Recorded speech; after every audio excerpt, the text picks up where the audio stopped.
آج ہر انسان اس فکر میں ہے کہ میرا کل کیسے اچھا ہوگا، میرا فیوچر کیسے اچھا ہوگا، میں ایسا کیا کروں کہ میری فیوچر لائف اچھے طریقے سے کٹ سکے،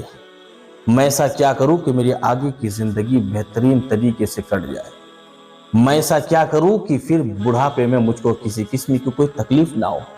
بڑھاپے میں مجھے کسی قسم کی کوئی پریشانی نہ ہو۔ ہر انسان اس فکر میں لگا ہے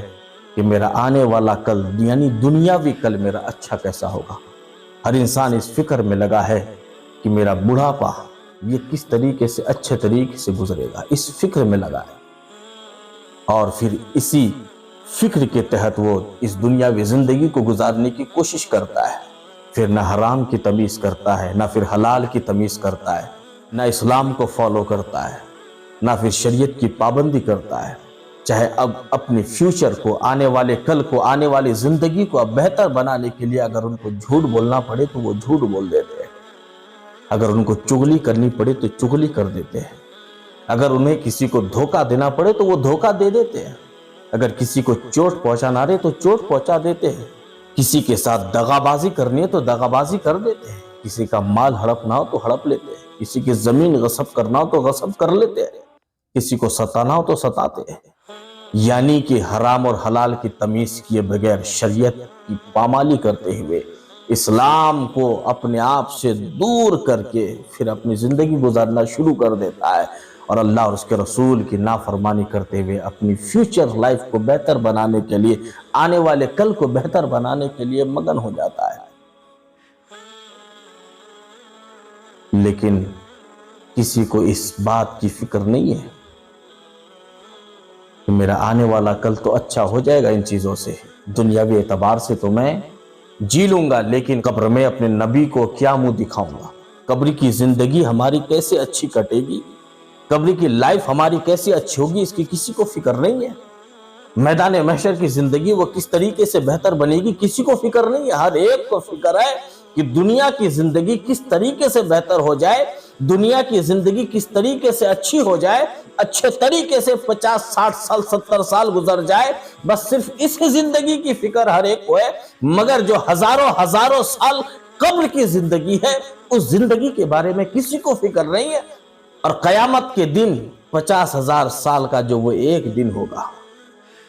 اس زندگی کی فکر کسی کو نہیں ہے، اس زندگی کی فکر کسی کو نہیں ہے کہ قبر کی زندگی ہماری اچھی کیسی ہوگی، قبر کی زندگی ہماری حسین کیسی ہوگی، قبر میں مجھے جنت کی ٹھنڈی ٹھنڈی ہوائیں کیسے ملے گی، قبر میں مجھے جنت کی خوشبو کیسے ملے گی، کسی کو اس کی فکر نہیں ہے۔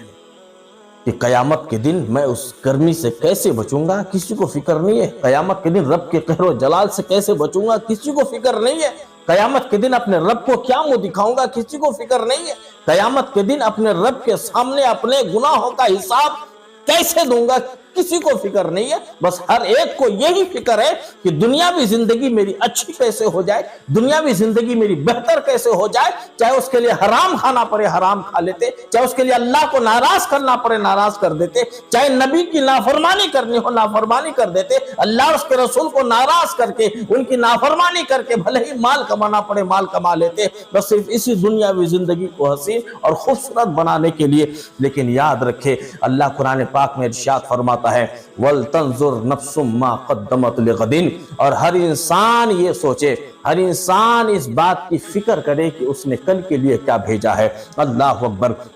گویا کہ اللہ ہمیں مزاج دے رہا ہے، میرے بندو دنیا کی زندگی کو حسین بنانے کے لیے، دنیا کی زندگی کو رنگین بنانے کے لیے 50 60 سال 70 سال 80 سال کی زندگی کو حسین بنانے کے لیے تم میری نافرمانی نہ کرو، مجھے اور میرے نبی کو ناراض نہ کرو، شریعت کی پامالی نہ کرو، بلکہ ہر انسان کو یہ سوچنا چاہیے وَلْتَنْظُرْ نَفْسٌ مَا قَدَّمَتْ لِغَدٍ، کہ اس نے کل کے لیے کیا بھیجا ہے۔ اس لیے کہ دنیا کی زندگی 50 سال کی زندگی ہے، 60 سال کی زندگی ہے، 70 سال کی زندگی ہے، پھر اس کے بعد ہزاروں سال تمہیں قبر میں رہنا ہے، قبر کی زندگی گزارنی ہے، پھر اس کے بعد میدان محشر کی زندگی ہے جو 50,000 سال کا ایک دن ہوگا۔ اللہ اکبر،